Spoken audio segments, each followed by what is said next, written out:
One of the more difficult things to do in the gym is train your adductors without a machine adduction actually there. So most gyms are, especially most commercial gyms, are gonna have some kind of machine adduction, maybe even a combo machine. But in a gym like this that I'm in, or someone who is training at a home gym, or maybe even just a less equipped gym, they're probably not gonna have that specific piece of equipment. So what do you do whenever you don't have a machine adduction, but you wanna train your adductors, which are a pretty important muscle group in your lower body? It's very difficult. It's something that I think a lot of people think about, and most people just kind of write off. They're like, well, if I don't have a machine adduction, I just can't train my adductors. Well, that's not actually true. One movement in particular is really crucial for strengthening your adductors, making them more stable, making them more rigid, and protecting against injury. And that's gonna be the Copenhagen Plank.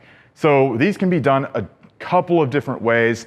One is a static variation, one is a dynamic variation. So I'll perform both of them, but just understand that this is a very difficult movement. So if I'm shaking a little bit, you understand why.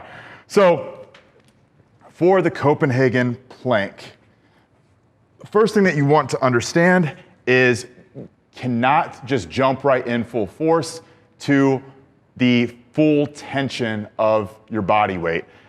You have to ease in. So what I'm gonna do is I'm gonna have the pivot point above my knee and on the inside of my thigh. Some people are strong enough to have the pivot point down at their ankle, but for me, that's probably pushing it. So I'm just gonna stay with a little bit more of a safe movement here. So pivot point inside of the knee, inside of the thigh here. I'm gonna be in a side plank here, and I'm slowly going to use my adductor to pick my body weight up. So I'm pulling my off leg to the underside of the bench, and I'm stabilizing my body weight with this top adductor, and it's contracting against that resistance.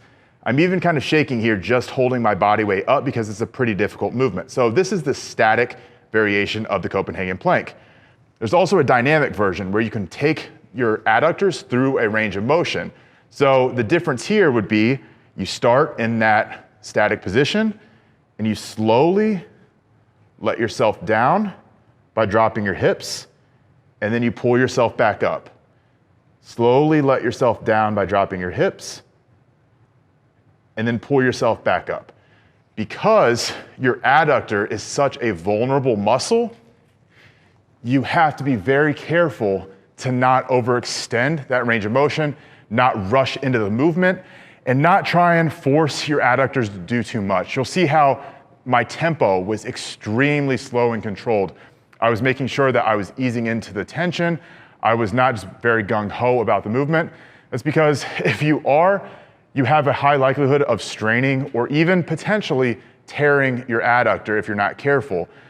This movement is phenomenal for strengthening your groin, strengthening your adductors, but you have to be extremely conservative with how you're approaching it, how you're easing into it, especially if you have not done direct adductor work in a while, or you've maybe been avoiding it, or maybe even you've only been performing machine adductions, because this is not something that you can really control the tension and resistance level like you can just by changing a pen.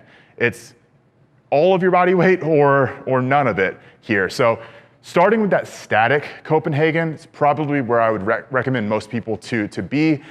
Once you get proficient there, once you can hold yourself for 30, 45 seconds without experiencing any pain, without falling down, without having to assist yourself, maybe try those dynamic plank ups. And once you get very comfortable there with that pivot point above your knee, try to move that pivot point down your leg to actually increase the tension, increase the resistance. Maybe start at your mid-shin and even down to your ankle. By that point, you will probably have the most injury-resistant adductors and groin known to man. You'll probably never have to worry about another injury in your adductors. But again, this movement is extremely,